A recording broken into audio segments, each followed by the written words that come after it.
kalau ditanya kepada saya tentang Pak Hartonya, ya, sepanjang yang saya kenal beliau secara pribadi dan secara langsung, ya, orangnya itu sangat sederhana hidupnya, bicaranya juga sederhana.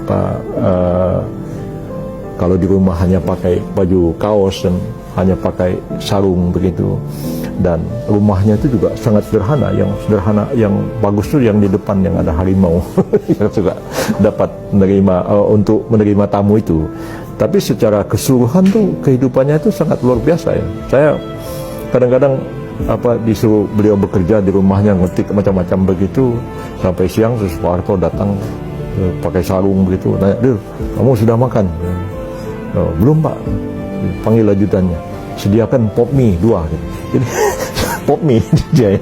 Saya kadang-kadang ada nakalnya juga, saya bilang, "Bapak ini saya suruh kerja dikasih makan pop mie, saya disuruh kerja di rumah Pak Camat aja dikasih makan enak, sama Bapak kalau dimakan pop. Oh, saya makannya memang begini," katanya begitu. Jadi orangnya itu memang hidupnya itu sangat sederhana, ya. Jadi kalaupun dikatakan bahwa Pak Harto itu korupsi, menumpuk harta kekayaan sampai disimpan di bank-bank Swiss, ya, itu tidak pernah terbukti sampai hari ini. Jadi waktu Krismon itu saya ingat pada waktu itu Pak Murdiono bercerita kepada saya tentang tuduhan-tuduhan itu, dan Pak Mur sebenarnya mencari itu.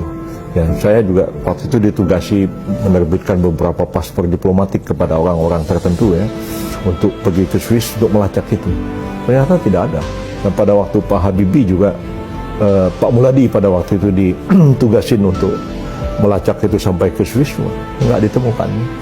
Jadi saya sendiri mengalami ketika hari-hari terakhir menjelang Pak Harto meninggal, beberapa bulan sebelum meninggal itu, saya sudah jadi Mensesnek pada waktu itu. Pak Harto memanggil saya ke rumahnya dan beliau mempertanyakan mengenai mengapa beliau tidak dikasih rumah, ya, karena menurut peraturan yang berlaku kan mantan presiden dan wakil presiden itu disediakan rumah, kemudian mobil, kemudian ada supir dan pengawal begitu, ada fasilitas untuk mantan presiden. Dia bilang, "Real, saya dengar semua sudah dikasih, Gus Dur sudah, Bu Megawati sudah, saya kok belum?"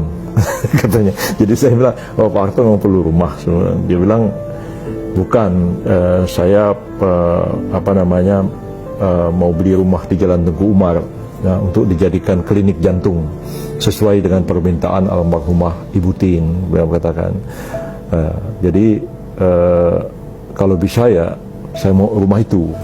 Nah, ditunjukkan rumahnya itu, dan sebenarnya ya saya sudah dengar rumah itu dan kami sudah pelajari, cuma rumah itu 75 miliar harganya. Nah, sedangkan ini jatah rumahnya itu cuma 20 miliar. Lantas Megawati bagaimana? Katanya. Saya bilang 25 miliar itu rumahnya di Tengku Umar. "Loh, kok bisa lebih?" kata Pak Harto. Katanya Bu Mega janji mau kembaliin yang 5 miliarnya. Jadi ya Seknek kemudian sudah belikan rumah untuk beliau. Gus Dur bolak-balik, ujung-ujungnya minta uangnya dan sudah kita serahkan kepada beliau. Dan kalau begitu bagaimana, katanya? Ya gimana Pak, itu kalau 75 miliar? Ya saya kan jadi presiden 6 kali katanya, berarti kan 6 kali 20 kan 120 kata. Saya bilang peraturannya kan cuma bilang 20 miliar Pak. Oh ya, terus ya udah, dia ngobrol yang lain lah, ketawa-ketawa sama saya begitu. Lantas berapa minggu kemudian ajudannya telepon saya lagi, dia bilang, "Pak Harto suruh Pak Yusril datang ke rumah," ya. Jadi saya datang. Ya, Pak Harto bilang, "Ril, soal rumah tuh gini aja deh, sekarang saya perlu uang." Ya, Pak Harto perlu uang buat apa? "Ya kan kamu tadi masuk dari mana?" "Ya masuk dari belakang, Pak." "Nah, kamu lihat kan tadi rumah sudah bocor." "Nah, betul."